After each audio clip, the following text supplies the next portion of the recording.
Assalamualaikum warahmatullahi wabarakatuh. Alhamdulillah wassalatu wassalamu ala Rasulillah. Segala puji bagi Allah Jalla Jalaluh. Salawat dan salam semoga senantiasa tercurahkan untuk baginda Nabi kita Muhammad alaihi salatu wassalam. Amma ba'd, kaum muslimin yang semoga dirahmati oleh Allah Jalla Jalaluh. Ahibati fillah, hari ini kita akan berbincang tentang al-khawf, tentang rasa takut. Kalau di bab-bab sebelumnya kita berbincang tentang cinta. Cinta kepada Allah dan cinta karena Allah. Di mana seorang tatkala hidup di muka bumi ini, sadar akan kewajibannya mengabdi kepada pencipta. Maka dasar pengabdian itu, ibadah dan persembahan dia adalah karena cinta kepada Allah Azza wa Jalla. Allah yang memberikan segala-galanya. Allah yang maha indah. Allah yang maha baik. Berbagai dosa kita lakukan, Allah mengampuni. Berbagai keperluan kita pinta, Allah berikan. Berbagai petaka hendak menimpa, Allah palingkan dari kita. Maka kita cinta kepada Allah Azza wa Jalla.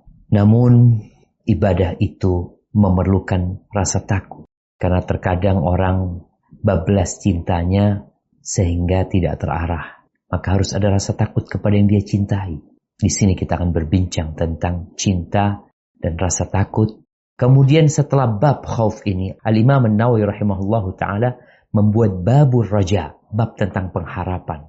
Karena sejatinya ketika beribadah kepada Allah Azza wa Jal, rasa takut itu seperti satu sayap burung. Dan rasa harap itu seperti satu sayapnya lagi. Tatkala tidak seimbang, kita bisa melihat layang-layang. Kalau dua sayapnya tidak imbang, maka dia akan miring. Akan miring-miring kemudian menyangkut ke pohon. Baik itu miring ke kanan atau miring ke kiri. Tapi tatkala layang-layang itu kedua sayapnya seimbang, maka dia akan terbang lagi.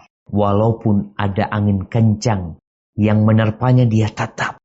Kenapa anak kasih contoh layang-layang? Karena anak kemarin main layang-layang dan ternyata layang-layang itu nyangkut di pohon. Terus kata yang ngeliatin, Ustaz, layangannya teleng, kata dia. Berat sebelah. Begitu pula tatkala kita beribadah kepada Allah Azza wa Jalla. Tatkala tidak seimbang antara rasa takut dan rasa harap, maka tatkala rasa takutnya yang lebih besar, terkadang membuat orang putus asa dari rahmat Allah SWT. Merasa gak mungkin selamat dia dari azab Allah SWT. Terlalu banyak dosa yang dia lakukan gak mungkin diampuni. Begitu pula tatkala rasa harap dia terlalu besar, mengalahkan rasa takutnya sehingga dia meremehkan perbuatan dosa. Dikasih nasihat, dikasih tahu, dikasih pencerahan. Kata dia, tenang, Allah maha pengampun. Tenang, Allah itu maha pengasih. Tenang, Allah maha pemaaf. Iya, tapi azab Allah juga pedih. Maka hendaklah tatkala kita berbicara, mengkaji tentang sebuah ilmu, kita harus menyempurnakan. يا بني إسرائيل اذكروا نعمتي التي أنعمت عليكم وأوفوا بعهدي أوف بعهدكم وإياي فارهبون. Hai Bani Israel, ingatlah akan nikmatku yang telah aku anugerahkan kepadamu, dan penuhilah janji kepadaku. Niscaya aku penuhi janjiku kepadamu, dan hanya kepadakulah hendaklah kalian takut. Kita lihat di sini Allah Azza wa Jalla mengingatkan Bani Israel tentang nikmat-nikmat yang Allah berikan. Bagaimana mereka menjadi orang-orang yang diangkat derajatnya setelah mereka tertindas oleh Fir'aun.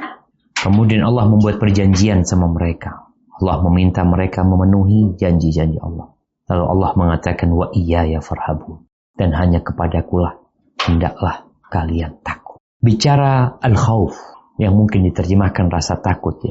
Ada beberapa kalimat di dalam Al-Quran Karim yang maknanya takut kepada Allah. Di antaranya adalah ar-rahbah yang baru saja kita baca ayatnya.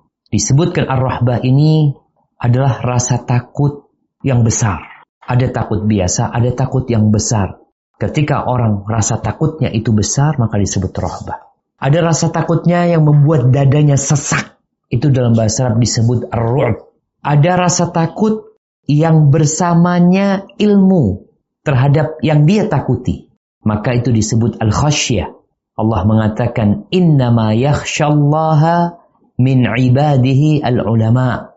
Yang takut kepada Allah Jalla Jalaluh di antara hamba-hambanya adalah orang yang berilmu. Adapun ketika rasa takut ini bergabung dengan kasih sayang, itu disebut syafaqah. Seperti rasa takut orang tua kepada anaknya. Jadi ketakutan orang tua, takut ini, takut itu, takut anaknya ditimpa macam-macam, ya, itu biasanya disebut syafaqah. Maka Allah mengatakan tentang penghuni surga, tatkala mereka berdialog, duduk-duduk di antara mereka, mereka mengatakan inna kunna fi ahlina musyfiqin. Kita dulu di keluarga kita tuh takut. Tapi takut yang dengan kasih sayang tadi, ya. Ketika orang tua ngelihat anaknya nggak sholat, dia takut. Berkaitan dengan rasa takut, tadi kita sebutkan bahwasanya rasa takut ini bermacam-macam. Ada rasa takut yang sampai ke tingkatan syirik, di mana seorang manusia takut kepada makhluk-makhluk lebih daripada rasa takut dia kepada Allah Subhanahu wa taala. Atau takut kepada makhluk-makhluk seperti takutnya dia sama Allah Subhanahu wa taala. Seperti orang-orang munafikin.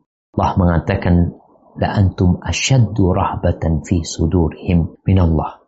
Kalian itu lebih ditakutin sama orang-orang munafik daripada Allah Subhanahu wa taala.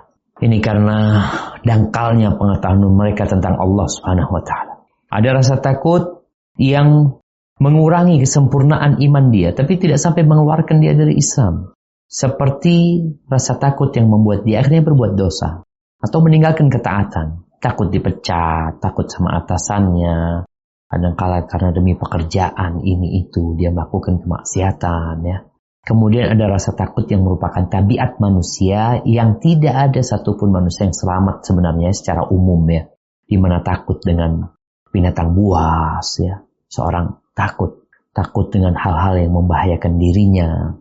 Maka takut yang natural ini yang berada di diri manusia itu tidak mempengaruhi keimanan dia pada Allah Azza wa Jalla. Baik, kita lanjutkan. Kenapa kita harus takut sama Allah Subhanahu wa taala? Inna batasha rabbika lasyadid. Sungguh azab Tuhanmu sangat keras.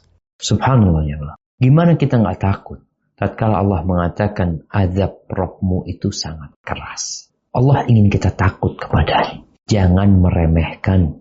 Kita aja kalau ada manusia yang melakukan tindakan-tindakan kesewenang-wenangan, jahat itu orang.